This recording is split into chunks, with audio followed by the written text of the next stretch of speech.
Aujourd'hui, lundi 27 novembre 2023. Nous considérons comme thème ne le repoussez pas. Ne le repoussez pas. Thèse de lecture, Luc chapitre 5, Luc 5, chapitre 1 à 10. Comme Jésus se trouvait auprès du lac de Génézareth et que la foule se pressait autour de lui pour entendre la parole de Dieu, il vit au bord du lac deux barques d'où les pêcheurs s'étaient descendus pour laver leurs pieds, leurs filets. Il monta dans l'une de ces barques qui était à Simon et le pria, et il le pria de s'éloigner un peu de terre. Puis il s'assit de la barque et s'asseignit la foule. Lorsqu'il eut cessé de parler, il dit à Simon, avance en peine haut et jette vos filets pour pêcher. Simon lui répondit, Maître, nous avons travaillé toute la nuit sans rien prendre, mais sur ta parole, je jetterai le filet. L'ayant jeté, il prit une grande quantité de poissons et leurs filets se rompaient. Ils firent signe à leurs compagnons qui étaient dans les autres barques de venir les aider. Il fit et il remplit les deux barques au point qu'elles enfonçaient. Quand il vit cela, Simon-Pierre tomba aux pieds et aux genoux de Jésus et dit, Seigneur, retire-toi de moi parce que je suis un homme pécheur. Car l'épouvante l'avait saisi, lui et tous ceux qui étaient avec lui à cause de la pêche qu'il avait faite.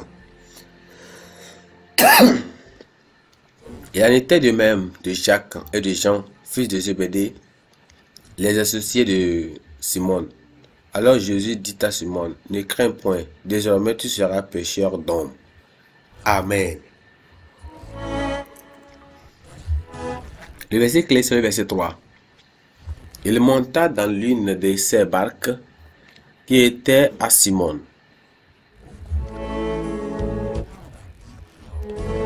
Et il le pria de s'éloigner un peu de terre.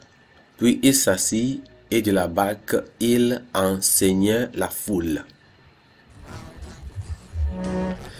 Dieu a toujours besoin des humains pour mener à bien sa mission sur terre. Cela ne signifie pas qu'il ne peut pas accomplir sa mission sans l'instrumentalisation des humains. Dans sa sagesse, il a prévu de nous impliquer. Nous sommes les créations de Dieu et le véhicule pour l'avancement de son cours sur terre. Toutefois, dans le choix de ce qu'il utilise, il ne nous contraint jamais. Il donne le privilège et nous laisse le choix d'accepter d'être utilisé. Dans notre texte aujourd'hui, Jésus avait besoin d'une plateforme pour prêcher aux foules au bord de la mer. Il y avait de nombreuses barques aux alentours, mais il a choisi de s'approcher de celle de Simon. Observez qu'il ne l'a pas obligé à utiliser sa barque, mais qu'il l'a simplement sollicité. Si Pierre l'avait repoussé, il serait allé ailleurs. Mais Dieu merci, il l'a obligé. Jésus n'a pas utilisé et abandonné Pierre. Il savait comment il avait travaillé toute la nuit et avait échoué. Et il lui a donné le miracle d'une grande pêche. Submergé par la bénédiction d'un seul moment de service et de consécration, Pierre a pris une sage décision pour toute une vie de service et d'engagement.